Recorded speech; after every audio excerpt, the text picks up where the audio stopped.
this recipe, the strawberry rhubarb jam, you really don't need a lot of ingredients. We are not using pectin in this recipe, so we're going to need 4.5 cups of strawberries. This is a little more we need, but I'll cut those up and measure them. And then we're going to need 1/4 cup of lemon juice, so I got about 2 lemons here. We're going to need 4.5 cups of rhubarb. I was blessed by one of my dear friends, Tammy, over at Tammy's Homestead Life. She had a big bounty that she shared with me, so I'm really excited to be able to make this. You're going to need about 6 cups of sugar, some jars, whatever size you like. I like 4-ounce jars for my jellies, some rings, and some lids. And that is really all you're going to need. So we just need to cut this up and measure out our 6 cups of sugar to get started. So we're just taking the dry ends off. They're a little bit dry. They were cut the other day. So we're just trimming those just very lightly, just a teeny bit. We don't want to waste any of this. This is so yummy and good. And then we're going to cube them. We're going to just slice them up in about 1/2-inch pieces.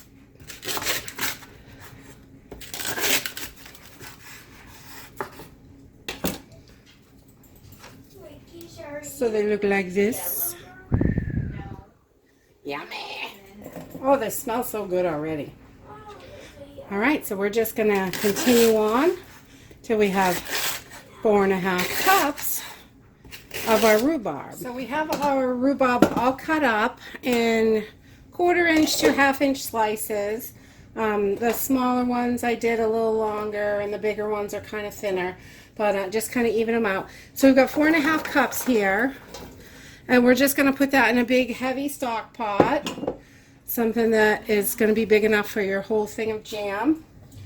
And I've measured out 6 cups of sugar, so I'm going to pour that right in over the rhubarb. And then I'm just going to give this a little mix, and we're going to let this sit for a couple of hours. We're just going to let it sit right in there, kind of get the juices going. And so I will bring you back in 2 hours when this is ready. Okay, so our strawberries are kind of big, so we're quartering them. Our rhubarb's been sitting for almost 2 hours, so I'm just getting my strawberries ready. So I'm just quartering these because they're kind of big. You can cut them in half or whatever. I try to go with about the same size as what the rhubarb is, so they cook about the same time.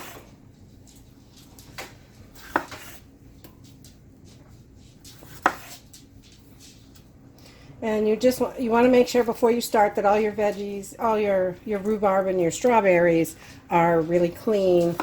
Give them a good washing.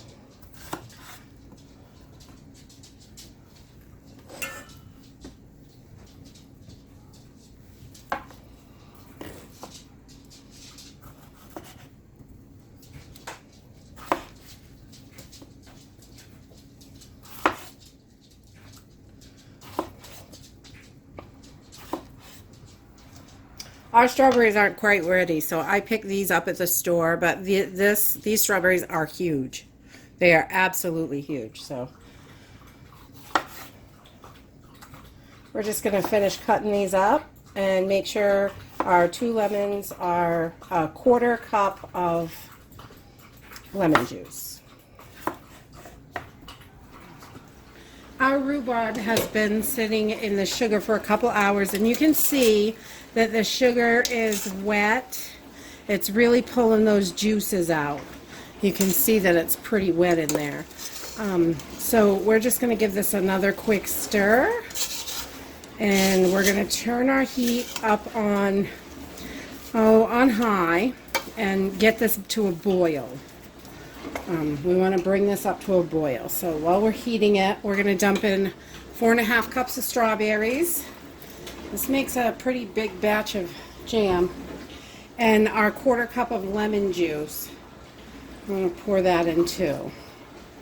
And then we're just going to bring this up to a boil.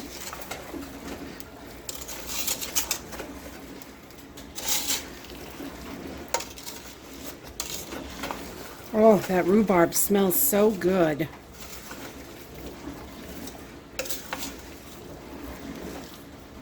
This is just starting to boil. You can see the little bubbles coming up.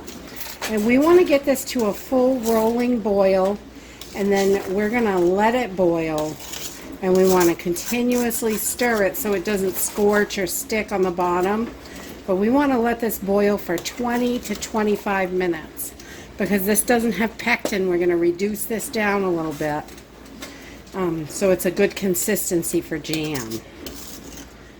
And these fruits will smash down, and the rhubarb, and this is so, so yummy. This smells so good already.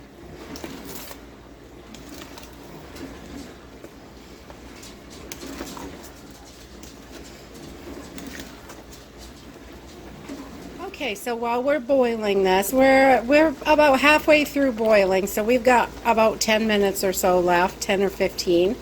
And we're continuing to keep this stirring. We don't want this to scorch. It's got a nice full boil. And while we're doing that, we're turning on our lids right now. We got them in a little bit of water. We're going to turn them on low. We don't want them to boil. We just want to warm them up so the rubber is kind of gummy. The new packages say that you don't have to do that, but I have always done it, so I still do it. And they work perfectly.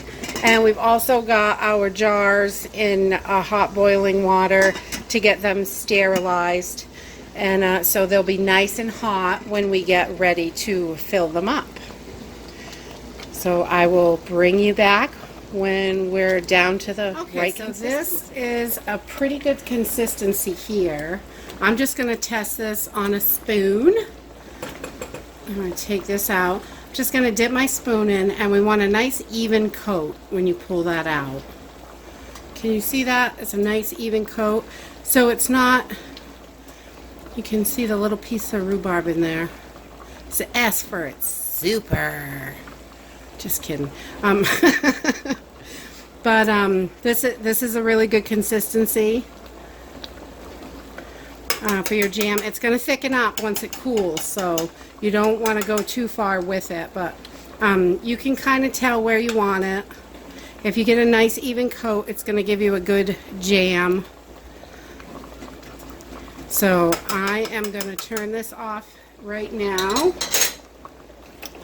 And we're going to ladle this into. So our jam is done, and it is nice and thick, and it's got some pretty good chunks in it. I like mine kind of chunky. You can smash it up a little bit if you don't like it quite that chunky, but I really like mine kind of chunky. I like my jams chunky. But we're going to fill these up and give them a 1/4 inch head space. So they've got a little bit of room. Oh, these jars are hot, hot, hot, hot. They just came out of a boiling bath, so you want nice hot jars. If you don't have hot jars, you could crack your jars, and you don't want to lose this delicious jam or any food that you've worked so hard to prepare. This is a little time consuming, but oh so worth it in the end. Okay, so we've got all our jars filled, and I've got a paper towel here with a little bit of hot water on it, and I'm just going to wipe the rims of all the jars. We just want to make sure there's no jelly spilled. When you pull the funnel off, it kind of spills a little bit sometimes, so you can see there's a teeny bit of jelly there. And we want to get that off the jars so we get a nice, tight, really good seal, because I want these to last all winter. Well, not that they won't be eaten by then, but if they happen to stay around that long, I want them to still be good. So we just give them a nice wipe and make sure they're super clean. And we want to get any jelly off that's on there. And this stuff is already starting to set up. It's really a great consistency. So we're going to put our lids on.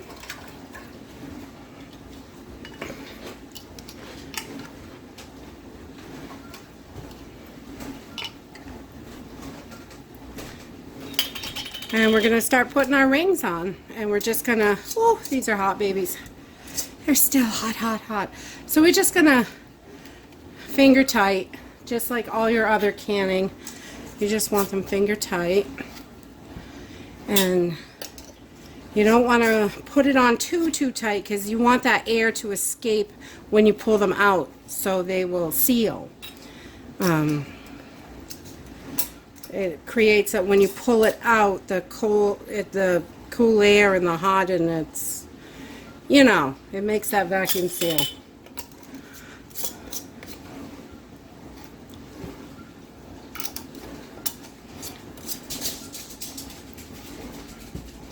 All right, so we're just going to pop these into our canner, in a hot water bath canner,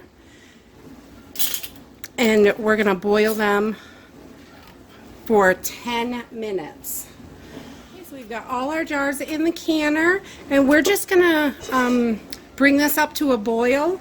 And you want to make sure that the water is completely, that all your jars are completely submerged in water. You want it over the top, an inch or so, and then we're going to cover this up. And when it comes to a boil, we're going to set the timer for 10 minutes so it processes for 10 full minutes. And then we can take them off, and I'll bring you back. We're just pulling our jars out of the water. They are all done. They processed for 10 minutes. And this looks so yummy. It's such a beautiful shade of red. A nice wine color. And we're going to let these sit on the counter overnight and cool down. We don't want to disrupt the seal at all. So I like to just leave them until tomorrow. No matter what time of day they come out. Sometimes if I can really early in the morning, if I can't sleep and I'm canning at 3 o'clock in the morning, I might, I'll clean them up in the evening time. But I like to let them sit all day and just do their thing. So they seal really well. So that's it. Jam is easy and delicious, and it's so wonderful to have on the shelf. If you like this video, give us a thumbs up, subscribe. We'll see you in the next video. Bye.